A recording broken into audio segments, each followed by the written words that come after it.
guyyaa wanni takka sii galu hin jirtu jechuudha. Guyyaa wanni takka sii galu hin jirtu jechuudha. Saniifuu ummata kaan manarra diigaa mana malee hambisaa asii masaraatee duroos dhaqee waan waggaa dhibba qaalicha du'ee jiru. Sigale qaalicha du'ee jiru sa'a tanatti masaraatee duroota haarayomsu moo sigale paartii fi haarayomsanii gartee taa'anii istadiif godhanii eeysa kufne eeysa kaane eenyu wajji mari'achuu qabna eenyu dha'uu qabna sigale eenyu wajjitti fufna eenyuuf keessa baafna jedhanii sa'aatii paartii fi haarayomsanitti inni ganda keessa deemee masaraa haarayomsa jechuudha. Khadireef kaabineesaa kana ajajatti dabarsee mana miskiinaa diisisaa oola jechuudha. Mana dila Oromiyaa keessa akka diigame kana baay'ata kamiin jaaruu deema biyyattiin doolaaraa udhabdee gaazaa galfachuu dadhabdee jedha.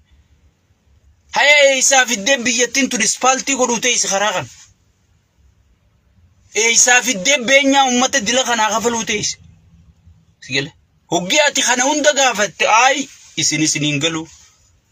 Yoo eenyuuf galaree eeganuun galle hoggii jedhaniin nama waggaa 20 booda namaa gala. Hay nama arra taa'ee ummata arra gubbaa taa'ee nama waggaa 20 bulchu. Barbara ajaa'ibaa keessa seenne bara. Mee qaallitti jinnittiin heerume jettu sannu gaafadha. Amma wanni kanaa jinnoota keessa ni jirtii jaa. Sigale wanni imma Oromoo mudate tun nama arra taa'ee warra maddiidamii bulchu jiru. Osoon arra dhumu jirru, osoon beeltinu fixu jirtu, osoon buqqa'u jirru, osoon gudeedamaa jirru. Sigale ay wanniin anarra godhu kun teessanii miti. Tanama waggaa 20 boodaati. Sigale mee hoogganaa uummataan akkana jiru. Kumbeefi tuffii uummataatiif. Dhugaan siiman tuffii uummata kanaa qabu. Maal fiddan? Maaltu dhufa? Maal fiduu dandeessa jechuudha. Ani duriin sii hime sigale duriin isinii hime miskiinni quufe rabbiin aboojaa. Lal bakka inni addunyaa tanarra beekaa jira isatti fakkaatu. Baquufeemi akka intala nugusaa sanii gartee ummata beelee hiriira bee jennaan keessa nyaatanii jette jedha. Amma inni quufee jira nageenyi hin jiru jettanii isa jaabar.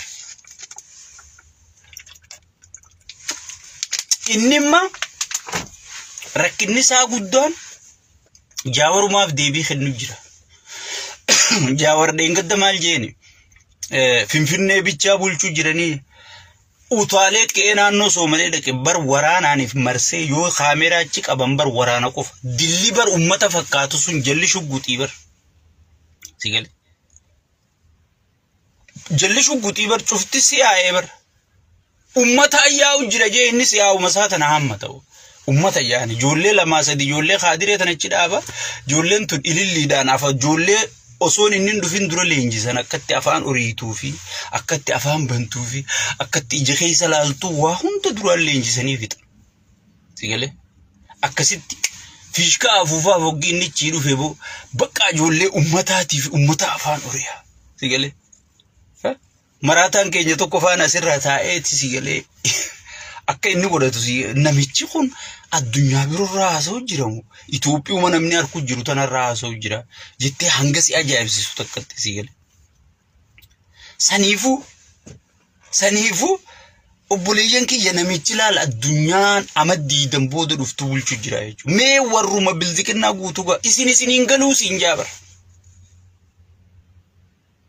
Amma biyya tana laal magaalaa xiqqoo karaa xiqqaa tokko diiguudhaaf miliyoona meeqa si barbaachisa baay'ata ramadu qaba sitiin maallaqa hanganaan lafaa qaba jechuu qaba hanga caffeen deemtee murtooytuu wanni takkan diigamtuu jechuudha. Bakka inni Ameerikaa dhufee biyya bibbireedduu tana harke mana fokkotaa kana hunda gartee wannaa harkaa diigaa mana fokkotaa san keessa beeki doktaraatu ciisu jira. Profeesaraa ciisu jira khaniireen ciisa ciibsite. Sigale khaniireen ciisa ciibsite. Sigale santu ciisu jira beek ilmaan shan kudha shan torba saddeet sagal kanaa wajjichi keessa ciisaa jechuudha. Amma mismaara tokko bitachuu hin danda'u. Doktara mi profeesara mi waan feete ta'e yoo gartee gaangistara Abiyyi khasaamu ka ummata hidhee gartee qotee bulaa yoo hudhan ziqee albaa hudhaa jee hudhaatti gallakkisee qotee bulaa albaasu jiru kana yoo taate malee mismaara tokko namni bitee mana jaarrachuu hin danda'u. Sa'a akkanaa keessa dhufee fooqii ichi diigee biqiltuu dhaaba dhufee. Sigale. Biqiltuu dhaaba. Obboleeyso hayyoonni Oromoo please hayyoonni Oromoo ummanni isin eeggachaa jira. Ummanni isin abdachaa jira. Sigale. Walikoota malli maalii waliin jaa erga ifi wal shukumtan hulaa cufattanii wal shukumtan booda sabaa sablammi eenyu dabalannu qabsoon teenyatun saffisaan bineensa kana xumura gootiyaa wal mari'adda eega teeysanii fixattan wal sukkumtanii boskii taatus wal loltanii eega teeysanii fixattan booda gabbaha eenyu hammannajaa sigale ichi keeysa fixadda please roadmappi qopheeysa sigale waan kanarratti gartee addunyaa guutuu harka qabdan. Amma jaawar gartanii jirtan manguddoo Awurooppaa ta aangorraa nama buuftee aangorra nama keeysu tana guutuu isii harka qabaa jechuudha. Wajji deemee wajji haasa'u ture. Sigale. Maalumaatu bakka gartee ol hojjanii fuudhuu tanan nu danqa. Maali qiyaamummaan Oromoo qabate? Sirna kana xumuratti godha. Amma naannoo Oromiyaa akkuma duraan dubbanneen fannoo moohuun dandeessu. Fannoo yoo moote yaada moohii takka akka fannoon si gadi yaane daangaa Oromiyaa irra cufii gaafaan anjuu abbichuu baamalaa kawayyaan akkas godhee fannoon fuunfannoo geessiifi kawayyaan akkas godhe aboo fannoo fi wayyaanee jechuun birgeedii biyya buqqaatee si gayyaatu dirooyin infirraa dhorkite san gubbaadhaan eeltiraan nu gargaaruu ture. Sigale Soomaleen nu gargaaruu ture. Bari sin keessumaa humbeeyte wohuma Abiyyi jechuun bar nama iskiriinarraa akka aktara taphachuu jiru malee duubaa namaa taphachiisu jira. Warri taphachiisu jiru sun tokko duuban jiru. Sigale nuti tana beeynaayi himmootu karamarii wanni jechuu eegalleef maali? Aktaroota isa duubaa isa taphachiisuutu sigale hayyoota isa duubaa taphachiisu cuufa caccabsee fixee jechuudha. Hanga biyyoota ollaatiin baatutti mana keessaa eegale hanga biyyoota ollaatiin baatutti guutuu namaa caccabsee fixeeti. Fannoo tana mootuu taa'i guyyaan anjuusan haay nama wayyaanee waggaa 100 biyya bulchuuf karoorfatte mooheetu Amaara yoo illee distii waliin dhawan ka'ee horii humoo dhaba yaaboo ati dubbiin si harkaa baate maal taate faayida dhabdee dachi dhabdee bara dhabdee naan jiru ture la hoolaan abbaan garaa kun garaa maafi bakkuma ciisuu fi garaa isaa qofa yaadu kun sigale namni barga garaa osoo hin taane dhaloota dhufu osoo hin taane nuti kanaafi ka dhufuufis bari yoo dhaloonni kun jiraate wanna wal godhe dhaloonni dhufu dhalataa bara ay hoggi kana lafarraa xalayde dhaloonni waggaa 20 booda eessa jira ammarraa eegalanii bar ammarraa wal fuudhuu eegal bar namni isteeppiidhaan dhaloota dhufuu malee dhaloota waggaa 20tiif hay kun yoo wal fuudhee wal horuu baate sigale mee adda baasaaf dhaloonni kullaal yooniif kun wal horuu baate gartee dhaloonni itti aanu ka waggaa 20 booda kan jira soo gaafaanan akkas juun fannoo tana moo'uun hin danda'amu please gaddaaphu joollechi geessitee fichisiisuu deemta ani boo koofiyaa diimtu takka akkasi gajjallisee kee ol erge azaaba keessa buuftee jiran amma baqatanii boo'aan sigale Makalakee amma gaddachaasee naannoo Oromiyaa marsiisuu deemaa jechuudha. Maaliif waboon karaa Adaamaa kana hunda jala loltee karaa Jabuutii asseenu kana hunda cuftee daadar keessaa jirti. Galee Shawaa lixaatii kana hunda kaabaa kibbaa kana hunda keessaa shorar keessaa jirti. Galee inni duraan maal godhuu barbaade? Waboota nagartee milishaa gandatti itti ijaaree mootummaa gandarraa janii bar gandarra jabaachuu qabna jechuun nama ganda keessaa waboo nyaachisu qaqqalu. Nama ganda keessaa wabootti gartee midhaan kennu sigalee akka arra godhan kana gartee akka arra godhan kana godhaa je'eeti ajaja gaddabarsee wanni sun hojjechuuf diddee jechuudha. Amma maal godhuu deema Makalaakiyaa Finfinnee qofaaniif marsuu deema jechuudha. Afaanin maal jedha Makalaakiyaan dadhabee mooraa deebifnaa hafuura fudhatu minaamin siin jensi maal mooraan itti deebisan hin jirtu sigalee Finfinnee ifi marsuu deema jechuudha. Maaliif karayyuun itti ol deemaa jira jechuudha. Biiroo keessa itti as deemaa jira karayyuu itti sosso'aa jira jechuudha. Ilmaan sabaa sirriitti itti sosso'aa jiran. Soo saniifuu awwannin isiniin jiru dhumaatiin ganaadha. Amma Harargee keessa maatii Harargee lixatti maal godhan deengatti maatii nam sadii bakka takkatti hin finne. Bakka ilmoo dhalattee baatii 5 haadharra dhawanii hin finne. Hidhamee maarree ta'ee siin jedhan. Eenyu hidhame maqaan isaa eenyu footoon isaa mee yoom hidhame sigalee eegee hidhame mana murtii dhiyaate hin jiru kijibaa bar namni hidhame hin jiru sigalee Harargee baatti akkas dhawu jiran ummata Arsii keessatti Walloo keessatti Wallagga keessatti ajjeesanii sirnuma kanaa beek haree ifarra teessisuun sigalee saniifuu ummanni keenya kana hundaa ulaalee xiinxalee maaltu deemaa jira eessarraa kaanee eessa jirra eessa deemnaa iflaaluu qabdanii jechuudha. Iflaaluu qabdanii jechuudha. Manaama gartee bilicii kanaan dagamtanii bilicii waan dhumaati. Sigalee biliciin ta Los Angeles hin caaltu. Los Angeles dheengadda jannata addunyaarraa fakkaatu amma daaraa ta'ee taa'u jira jechuudha. Sigalee bilicii jechuun sanuma. Biliciin inni tarrisu kun rabshaan takka kaanaan hin jiruun siin jedhe. Mee waan takkaan isin himaa mukamma bilicii irra dhaaban kana muka akkasii Finfinnee keessa dhaaban sanni beeytanii eenyu ko kontiraata fudhatee Adaanech fichisiifte beeytu Amaaruma arrabsan kana jechuudha. Mucaa Amaara Oromoof kontiraatan kennu. Ifaa san ammoo dizaayina isaa eessatti hojjechiisan Chaayinatti hojjechiisaniiti. Sigalee dizaayina isaa ichitti hojjechiisaniiti. Kammoo muka indirra dhaabbatu kana guutuu kontiraata fudhatee itti tujjaaromee itti haftaamii ta'ee warruma isaan gartee si dhufu jira. Maarree si dhufu jira yaani kana. Kontiraata isaanii fudhatee jechuudha. Oromoon hin fudhatu. Abbaan feete na kijibsiise. Yoo isin wanna jechuu baattan amma qaawun himaa'u eenyu kanatti hime waan beektaniif hin xiqqoo sodaachuu jira malee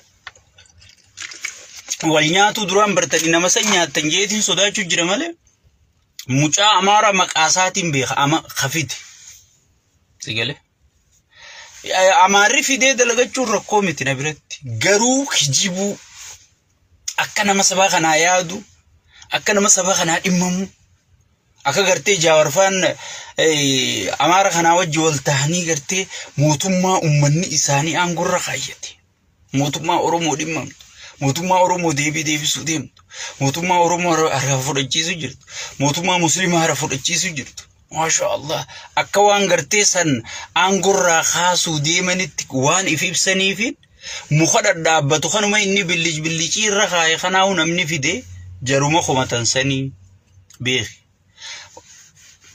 garte importii fi outportii keessa eenyu ka jiru tujjaarran biyya sanii keessa taapteeni tokkorraa hanga 10 lakkaa'e Oromoon takka keessa hin jirtu ekonomii biyyattii namni to'ate isaan ammoo inni as deebi'eeti kana hunda isaan harka geesseeti qawwee miliyoonaan hidhachiise raashina haadha Oromootii fi abbaa Oromoo kana qixxi godheeti maallaqa irraa guuree raashina bitee chitti ol ergaa jechuudha.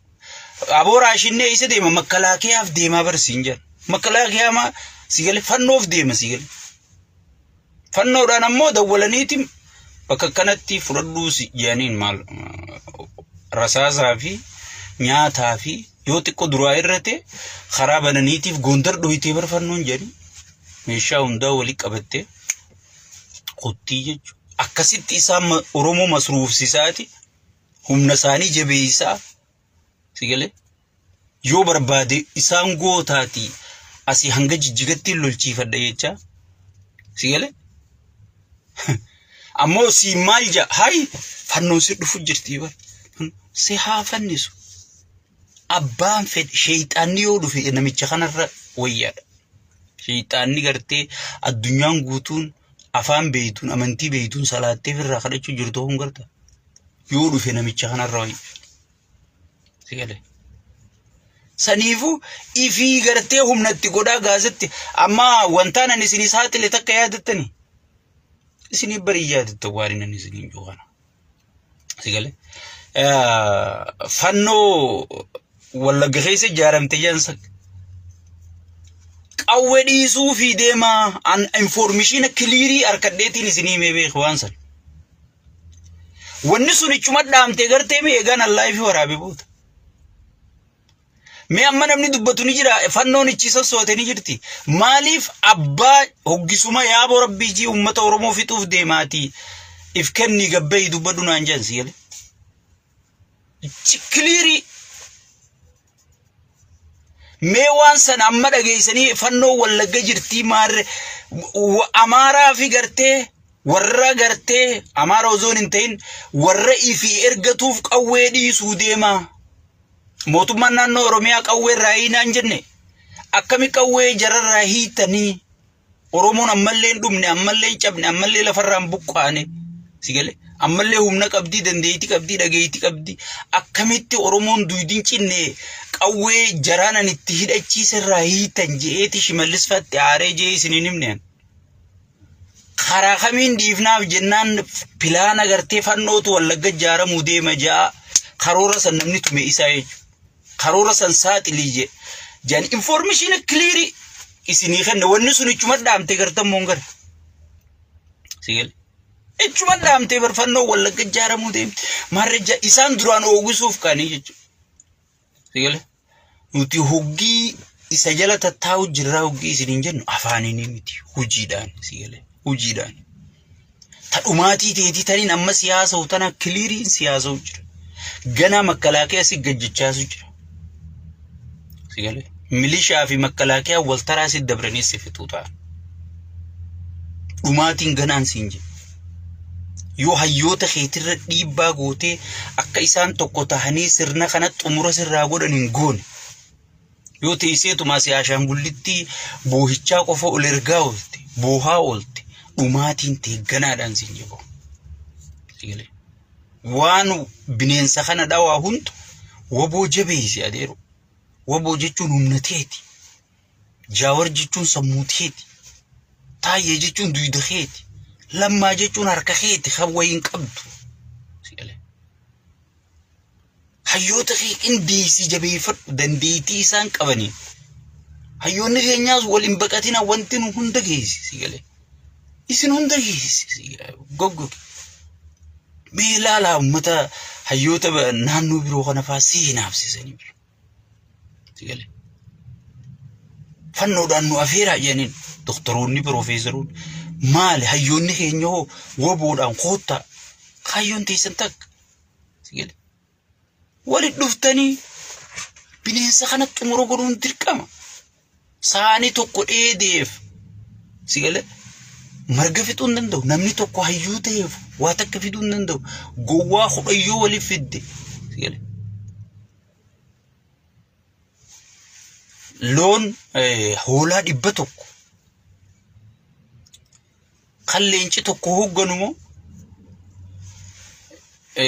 leenca 100 kan hoolaan hoogganuutu injifataa yoo siin jaan amma hunneen waa takka hoolaa hoogganaaf bibii jechuun natin qawwee fi waan isin lafa dhiittu kan nuti keessa beekna waa takka kana waan takkatti hin hisaabin sigal namo gari asi buceen ko keessa qaatisi maaliif waan isaan OBN fi maarree kanarraa lafa dhiitan kan bakka mootummaatti fakkaatisi wanti adeero game is over wanti harkaa kuttee jirti sigal namichi madaa'ee jiraan siin jeganaa millaacumaan jiraata hanga jiraatu millaacii kana gabaabsu qabda akkam godhuun raayyaan ittisaa kun ilmaan keeti obboleeyyan keeti qunnamuudhaan dubbisuudhaan sigal Amaarri kamii raayyaa ittisaa kana ifi qabe dubri amaaraa birbiriidhaan indazaa ነው አንተ ሙልጌታ indazaa ነው ይጥላል ብረኸይ በቃ inni fannoo irraanfatee asii tigistii fi masgaramii wajji samiddu ay godhaa olaa jechuudha mataadhaan dalaguun gartee makalaakiyaa kana ifi qabdee obbolee ijoollee teenyaa bar sigal ijoollee teenyaa bar namni gartee diinan godhattu fi qabda nama PPS jiru fi qabda qawwaboo keessa jiru fi qabda nama kana gartee qabsoo teetiif firee dummeessaa diina xiqqeessaa deemtaa jechuudha fannoo fi qabda sigal waliin dumaa jirra waliin buqqaa jirra